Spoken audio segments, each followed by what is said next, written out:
Robin's checking out. My Batman's still on the floor. Let's go, Jimmy. Robin's going to the locker room, man.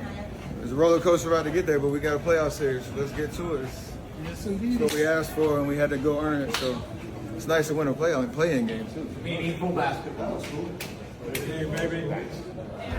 Now we roll, baby. Now we roll. Warriors Invitational. The Golden State Warriors and Memphis Grizzlies delivered a nail-biting thriller that had everything you could ask for in a playoff atmosphere. But beyond the incredible performances and clutch moments, something special happened between two superstars that demands our attention. Jimmy Butler sent a message about Stephen Curry that speaks volumes, a message that should silence every critic who questioned whether these two alpha players could coexist. Let's break down this epic battle and the powerful statement that followed. The Warriors entered Tuesday's play-in tournament game with everything on the line. A win would secure the 7th seed in the Western Conference playoffs. A loss would force them into a do-or-die elimination game. Chase Center in San Francisco became the battlefield where this drama unfolded. The Grizzlies, led by their dynamic star Ja Morant, came out firing and quickly built a 9-point lead. Memphis looked determined to spoil the Warriors' plans. But Golden State had other ideas. They responded with a blistering 29-7 run that completely flipped the game, turning that 9-point deficit into a 13-point advantage by the end of the first quarter. And the Warriors weren't done yet. The Warriors' lead ballooned to 20 points in the second quarter. Jimmy Butler was absolutely dominant, pouring in 21 first-half points on efficient 7 of 12 shooting. He connected on a pair of threes and repeatedly drew fouls by attacking Memphis's big men who had no answer for his strength and craftiness. Curry added 15 points in that first half, and it looked like the Warriors might cruise to victory. But championship-caliber games are rarely that simple. Memphis fought back with the resilience that has defined their season. Midway through the third quarter, Ja Morant converted an and-one play that cut the Warriors' lead to just a single point. However, that pivotal moment came with a cost. Morant landed awkwardly on Buddy Hield's foot and rolled his ankle. Even with their star guard temporarily sidelined, the Grizzlies continued their comeback. Early in the fourth quarter, Desmond Bane's three-pointer tied the game, and John Konchar's transition layup gave Memphis their first lead since the opening minutes. The final quarter became the stage for greatness. Jimmy Butler had been carrying the Warriors all night, but when the pressure peaked, Stephen Curry reminded everyone why he's one of the most clutch performers in NBA history. With the Warriors clinging to a 2-point lead and under 2 minutes remaining, Curry drilled back-to-back three-pointers that gave Golden State crucial breathing room. The first came from the baseline with 1:50 left, and the second, a 26-footer as the clock ticked toward the final minute, sent the Chase Center crowd into absolute pandemonium. But Memphis wasn't done. 2 questionable foul calls allowed the Grizzlies to trim the deficit to just 1 point with 14 seconds remaining. The tension was unbearable. Warriors coach Steve Kerr made sure the ball found Curry's hands for the free throws. He calmly sank both, pushing the lead back to 3 points. In the final decisive moment, with 5.4 seconds left and trailing by 3, Memphis couldn't even get a shot attempt. Santi Aldama couldn't find an open teammate, resulting in a crushing 5-second violation that sealed the Warriors' victory. After the hard-fought 121-116 win, the basketball world got to witness a moment of pure respect and admiration between two superstars. During his post-game interview with TNT's Allie LaForce, Jimmy Butler delivered the statement that perfectly captured his relationship with Curry. What's it like being his teammate and witnessing it, not as an opponent, but as a friend and a teammate? It's real, I'm telling you. That's a Batman if I've ever seen a Batman. Always coming to save the day. You're never out of any game. And more than anything, he's just so poised. He's so calm. And he was a huge part of us getting this victory. Thanks for the time and enjoy the days off, most importantly. Always. Thanks, Jimmy. This wasn't just a routine compliment between teammates. This was a powerful acknowledgement from one of the NBA's most competitive and prideful stars. Butler's words carried extra weight considering his own spectacular performance. He finished with a game-high 38 points on 12 for 20 shooting, adding 7 rebounds, 6 assists, and 3 steals. This was Butler's highest scoring output since joining the Warriors at the February trade deadline. Yet despite outscoring Curry, who had 37 points, Butler had no hesitation casting himself as Robin to Curry's Batman. Later, heading to the locker room, Butler was overheard saying, Robin's checking out. My Batman's still on the floor. Let's go, Jimmy. Robin's going to the locker room, man. The statistical brilliance of both stars deserves a closer look. Butler, 38 points, 7 rebounds, 6 assists, 3 steals, 12 to 20 field goals, 12 to 18 feet, 2 to 4 three-pointers in 40 minutes. Curry, 37 points, 8 rebounds, 4 assists, 1 steal, 9 to 22 field goals, 13 to 13 FT, 6 to 13 three-pointers in 39 minutes. Their combined 75 points proved just enough to overcome strong performances from Memphis's stars. Desmond Bane led the Grizzlies with 30 points, while Jay Morant contributed 22 points despite playing through an ankle injury in the fourth quarter. The Warriors needed every bit of Butler's first-half dominance and Curry's fourth-quarter heroics. Curry scored 15 of Golden State's final 19 points, including those 2 dagger three-pointers and 4 clutch free throws in the final seconds. While the Butler-Curry duo dominated the headlines, the Warriors received crucial contributions from their role players. Gary Payton, too, added 12 points, including some momentum-swinging three-pointers and his trademark hustle plays. Quentin Post contributed 11 points and matched Draymond Green for the team's best plus-minus at plus 12. However, the Warriors' depth remains a concern heading into the playoffs. Outside of Butler, Curry, Payton, and Post, no other Warriors scored in double figures. Draymond Green, Brandon Podziemski, Buddy Hield, Kevin Looney, and Gui Santos combined for just 5 field goals on 21 attempts, a troubling 23.8% conversion rate. Perhaps the biggest question surrounds Jonathan Kuminga. The talented fourth-year forward who averaged 15.3 points per game during the regular season received his 3rd straight DNP. Coach Steve Kerr opted for a 10-man rotation that did not include Kuminga, leading to speculation about his role moving forward. Green addressed this in his post-game press conference, stating that Kuminga needs to stay mentally prepared and expressing confidence that he'll play a role in the upcoming series against Houston. Jimmy Butler's arrival in Golden State has completely changed the trajectory of the Warriors' season. When they acquired him at the trade deadline, they sat 11th in the Western Conference, outside the playoff picture entirely. Since making the deal, the Warriors have gone an impressive 24-8, surging into playoff position and now securing the 7th seed. Butler's willingness to defer offensively when needed has been critical to this success. The Warriors' acquisition of Butler was made with the playoffs specifically in mind.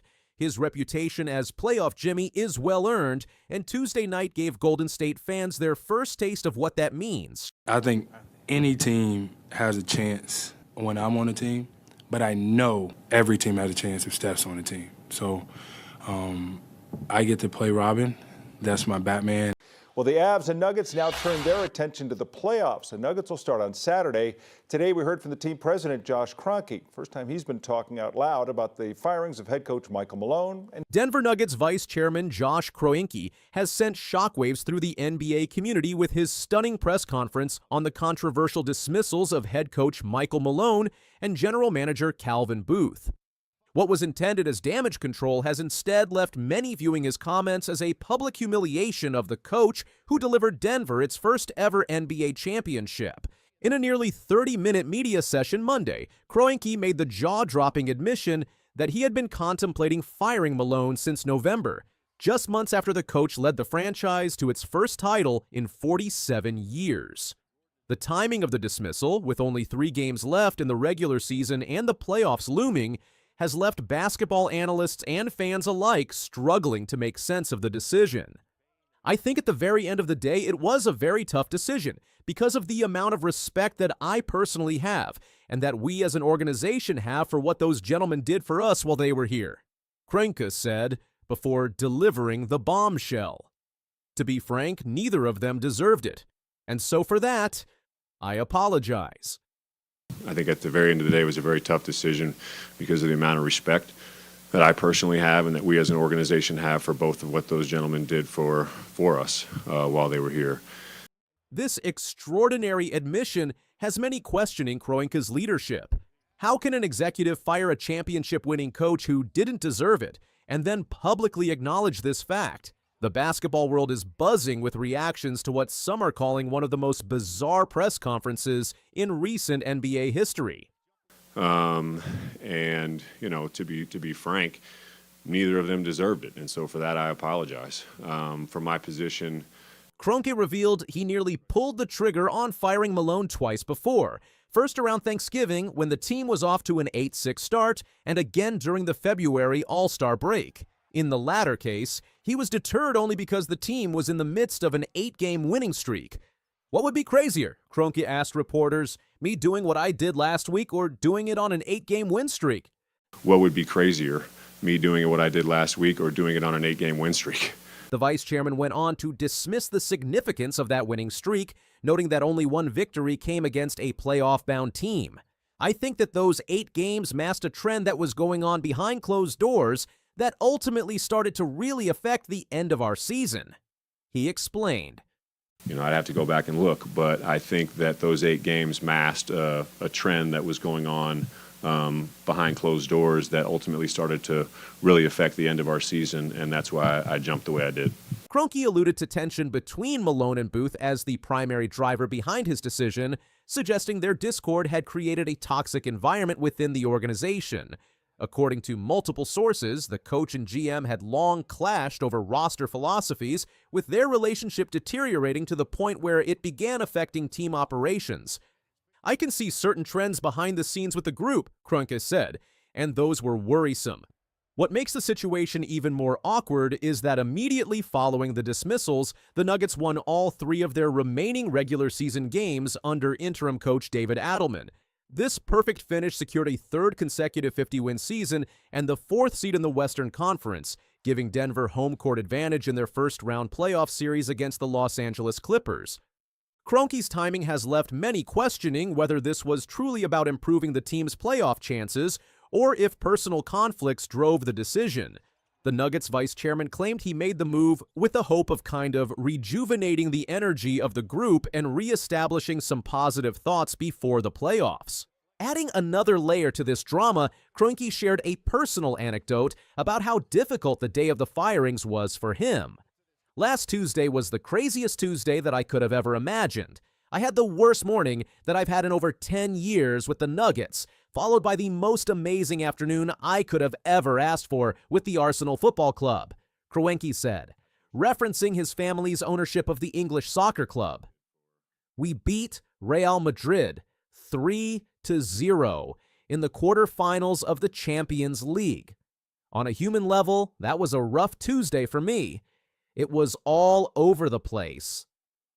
In their quarterfinals of the Champions League, and we're going into Spain this week, you know, with a chance to advance.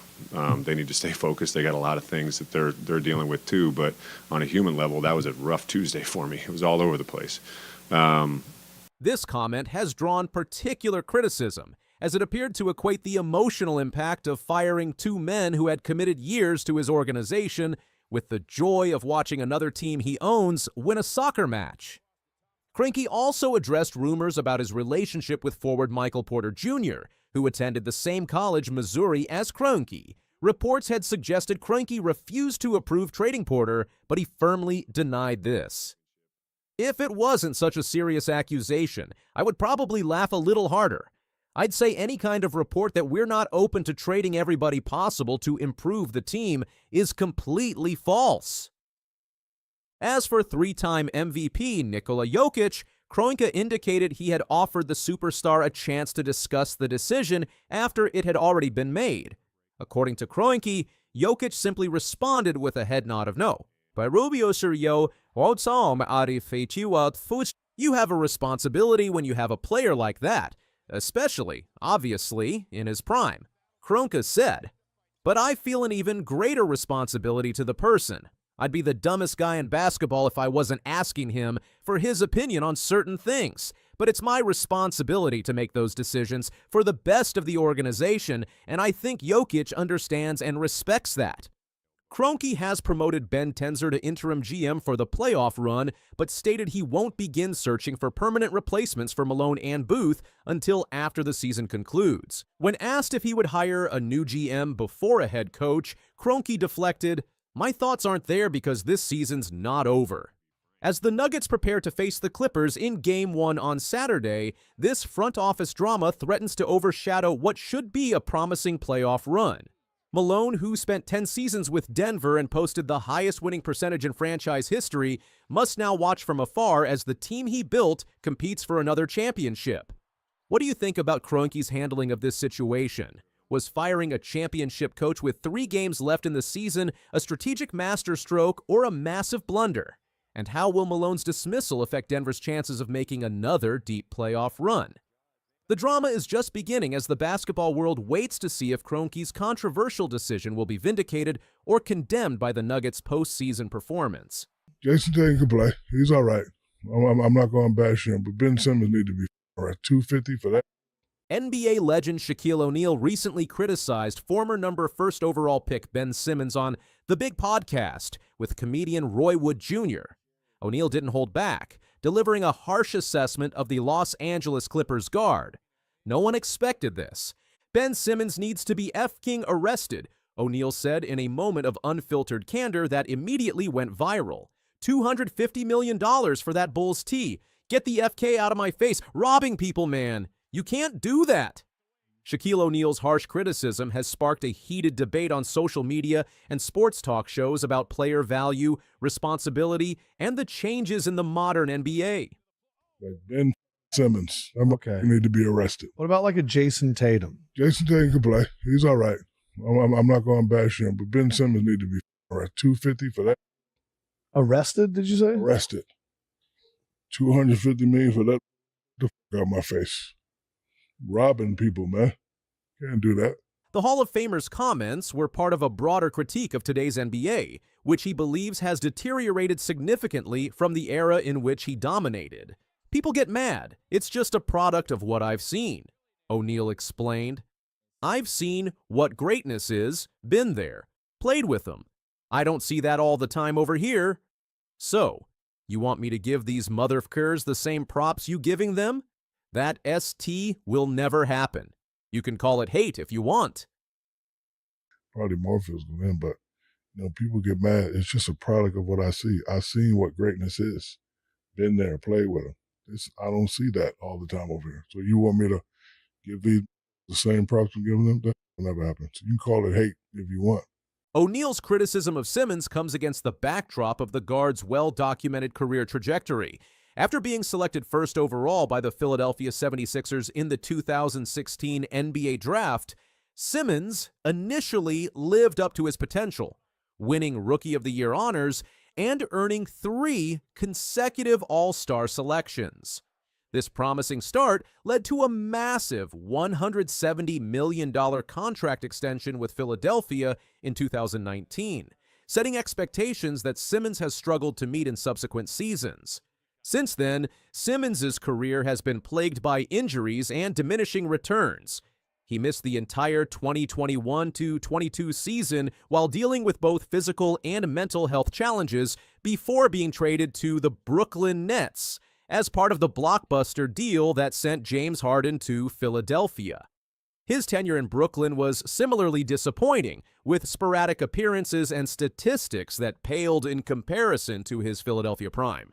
Now with the Clippers, after being bought out by the Nets earlier this year, Simmons has appeared in just 17 games, averaging a meager 3.6 points and 3.4 assists in 17.5 minutes per contest, numbers that hardly justify his hefty salary. According to SpotTrack, Simmons has already earned over $203 million in his NBA career through 2024, a figure that seems to particularly incense O'Neal. What makes O'Neal's comments especially significant is his position as one of the NBA's most respected voices and his role on TNT's wildly popular Inside the NBA program. While O'Neal and his co-host Charles Barkley are known for their unvarnished opinions, this attack on Simmons represents an escalation in rhetoric that few saw coming. O'Neal acknowledged that he and Barkley have been criticized for calling out the modern game, but remained steadfast in his assessment that the product is ST compared to previous eras. Interestingly, O'Neal conceded that certain current stars met his standards of excellence.